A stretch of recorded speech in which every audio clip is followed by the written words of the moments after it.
था। अब इस अप्रोच के 3 अकाउंट्स हैं और पर्सनल उसमें सबसे पहले कौन सा अकाउंट आता है हमारा पर्सनल अकाउंट। तो इसका गोल्डन रूल है हमारा कि debit the receiver and credit the giver. लेकिन इससे पहले हमें जानना होगा कि पर्सनल अकाउंट होता क्या है। तो पर्सनल अकाउंट क्या होता है, these are the account that belongs to human beings और नेचुरल पर्सनस या आर्टिफिशियल पर्सनस। तो इसमें क्या है, पर्सनल अकाउंट में वो अकाउंट जो किससे बिलोंग करते होंगे, ह्यूमन बींग से या नेचुरल पर्सन से या आर्टिफिशियल पर्सन से। अब ये ह्यूमन बींग्स तो हमें पता ही है, ठीक है, कि नेचुरल पर्सनस में क्या ह्यूमन बींग्स आते हैं और इसमें ह्यूमन से रिलेटेड अकाउंट शामिल होंगे। लाइक डेटर्स अकाउंट हो गया हमारा, क्रेडिटर्स अकाउंट हो गया, प्रोप्राइटर्स अकाउंट हो गया, प्रोप्राइटर कैपिटल अकाउंट हो गया, प्रोप्राइटर्स ड्राइंग अकाउंट हो गया।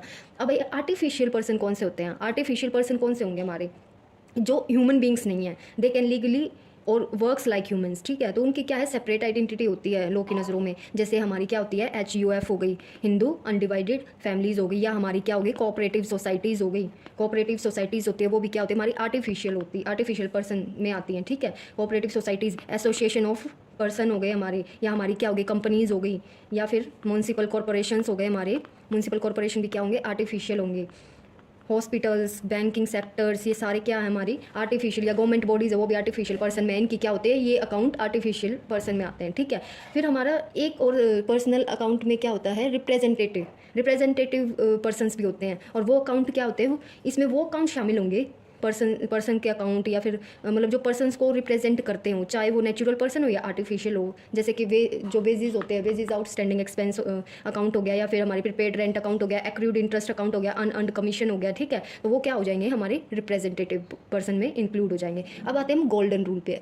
गोल्डन रूल क्या है हमारा, गोल्डन रूल कहता है कि debit the receiver and credit the giver. तो इस गोल्डन रूल के हिसाब से क्या है कि जो डेबिट, उस पर्सन को डेबिट करो जो बेनिफिट ले रहा है, ठीक है।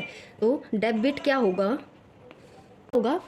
डेबिट होगा हु रिसीव्स बेनिफिट्स, ठीक है, जो बेनिफिट ले रहा है। और क्रेडिट क्या होगा इसके अकॉर्डिंग, क्रेडिट वो होगा जिससे हमें क्या है, बेनिफिट मिल रहा है, हु गिव्स बेनिफिट्स दे रहा है। तो हम इसी पे एक एग्जांपल लेके चलते हैं, ठीक है। फॉर एग्जांपल क्या होगा, एक चेक है, a cheque of ₹5,000 was paid to Harish, ठीक है। एक चेक इशू किया गया, या इशू नहीं, पेड किया गया किसको, हरीश को, ठीक है। तो यहाँ बेनिफिट किसको मिल रहा है, हरीश को।